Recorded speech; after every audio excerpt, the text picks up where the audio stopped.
আর রফিকুল তো ভারী কংগ্রেস থেকে টিএমসি ঢুকেছে, জুম্মা জুম্মা 8 দিন ওর পার্টিতে ঢুকেছে, এখন ও কিছুই বুঝলে না, কিছুই জানলে না। ওটা একটা ভাইরাল হওয়ার জন্য মিডিয়াকে, সোশ্যাল মিডিয়া এসে উল্টো পাল্টা, মাথার ব্রেনে ঠিক নেই, ওটা পাগলের মতো বকিয়ে যাচ্ছে। এসব কথা শুনলেও হাসি পায়। আমি ধান নিড়িয়ে খাই, কি আমি জমি চাষ করে খাই, কি আমি মাঠে গিয়ে খাই, কি পাতা কুড়িয়ে খাই, ও তো বলেছে। আমাকে একটা প্রমাণ দিন যে হ্যাঁ উনি এই পাতা কুড়িয়ে খাচ্ছে, কি উনি আহ, এটা ধান নিড়িয়ে খাচ্ছে। ওটা সোশ্যাল মিডিয়ায় ভাইরাল হওয়ার জন্য ও আলতু ফালতু আমরা ওসব পাগলদের মাথা এতে কান দিইনি, কথায় কান দিইনি। সব পাগলদের কথায় কান দিয়ে আমরা কি করব? ওসব মাথার ব্রেন শট সব। গোবরা হসপিটালে যদি না কেউ নিয়ে যেতে পারে আমাকে বলুক না, আমি গোবরা হসপিটালে ভর্তি করে দিয়ে আসবো। আইএসএফ ভয় পায় না, আইএসএফ পুজন শক্ত হচ্ছে আরো। ওনার কথা ভাইরাল, ওনার যে মুখের বেশ কি সুন্দর ভাষা, সবাই দেখছে, ভিডিও কল রেকর্ডিং আছে, সবাই দেখে নিক, দেখে সবাই ওনাকে খুব ভালো বলবে। আমাকে ভয় লাগে না এই কারণে, ওনারা যা অত্যাচার করে রেখে দিয়েছে আমাকে। 2021-এ আমার বিধানসভায় যা করেছিল, আমার ভয় সেই দিন থেকেই ভেঙে গিয়েছে। যদি কারোর ক্ষমতা থাকে আমাকে তুলে দেখাক, কারোর ক্ষমতা থাকে আমাকে মেরে দেখাক, কারোর ক্ষমতা থাকলে আমাকে তুলে নিয়ে কোথায় পেটাবে, কোথায় পালিশ করবে, আমার একবার করেই দেখাক। আপনারা সামনে যারা আছেন দূরে কাছে, ভাঙড়ের ভোটার হিসাবে এই পরিচয়, এই সম্পর্ক আমার আর আপনাদের মধ্যে। এখানে আমি এসেছি কেন? আমি ঠিক ভোট যখন প্রচার ছিল, বিভিন্ন দল, একদিকে সংযুক্ত মোর্চার সিপিএম, কংগ্রেস, আইএসএফ, অপরদিকে তৃণমূল, আরো যে সমস্ত দলগুলো ছিল, সবাই কিন্তু আপনাদের কাছে ভোট চাইতে এসেছিল। আমি আপনাদের বলেছিলাম, ভোটের সময় যেভাবে আপনাদের এলাকায় গিয়ে ভোট চাইছে, আপনারা যদি আমাকে দায়িত্ব দেন, বিধানসভায় পাঠান, তাহলে আমি বিভিন্ন সময়ে গিয়ে আপনাদের এলাকায় পৌঁছে গিয়ে আপনাদের সমস্যা দুর্দশার কথা শুনবো, অ্যাসেম্বলি হাউসে তুলে ধরবো। আমি এই বিগত 4 বছর ভাঙড় বিধানসভার বিভিন্ন বুথে যে গিয়েছি,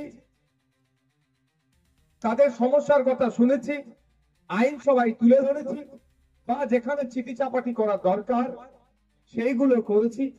যেটা একটা বিরোধী বিধায়কের কাজ, আমি সেটা করে চলেছি। এবার বিষয় হচ্ছে, আমি যতটা সময় ইচ্ছা করেছিল আপনাদের দেওয়ার, আমি দিয়ে উঠতে পারছি না। এর জন্য আমি ব্যথিত, মর্মাহত। কারণ আজকে যখন 2021 সালে স্রোতের বিপক্ষে গিয়ে ভাঙড়ের মানুষ আজকে প্রমাণ করে দিয়েছে যে ভাঙড়ের মানুষ ভুল ছিল না। 2021 সালে ভাঙড়ের মানুষ ঠিক ডিসিশন নিয়েছিল। আজকে সারা রাজ্যের মানুষ আগুন কামড়াচ্ছে। আর কি বলছে, যদি 10টা নওশাদ সিদ্দিকী আমরা অ্যাসেম্বলি হাউসের মধ্যে পাঠাতাম, তাহলে আমাদের আনিস বিচার পেয়ে যেত। আমাদের পশ্চিম বাংলায় ওয়াকফ সম্পত্তি নিয়ে যে চিন্তিত, সেটা নিয়ে হতো না। এসটিএসসি সার্টিফিকেট নিয়ে যে রমরমা চলছে, এটাও করার সাহস দেখাতে পারতো না।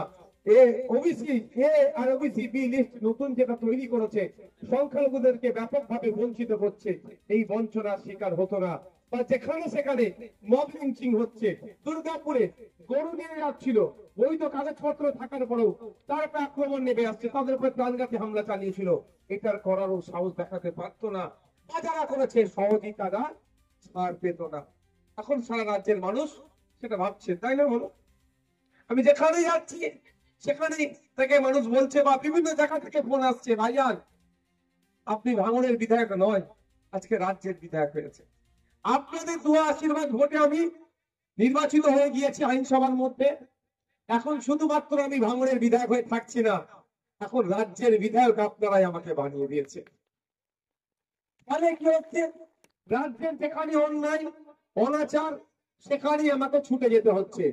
কখনো দিনাজপুর, কখনো বীরভূম, কখনো পুরুলিয়া, কখনো এই দক্ষিণ 24 পরগনা প্রত্যন্ত গ্রাম, কখনো উত্তর 24 পরগনা মেদিনীপুর থেকে শুরু করে রাজ্যের যেখানে অন্যায় সংগঠিত হচ্ছে, সেখান থেকেই ফোন আসছে, ভাইজান আপনাকে একবার আসতে হবে। আপনি না আসলে আমাদের এই সমস্যাটা সমাধান হবে না। দ্বিতীয় কথা, সেই রকম ভাবে সরকার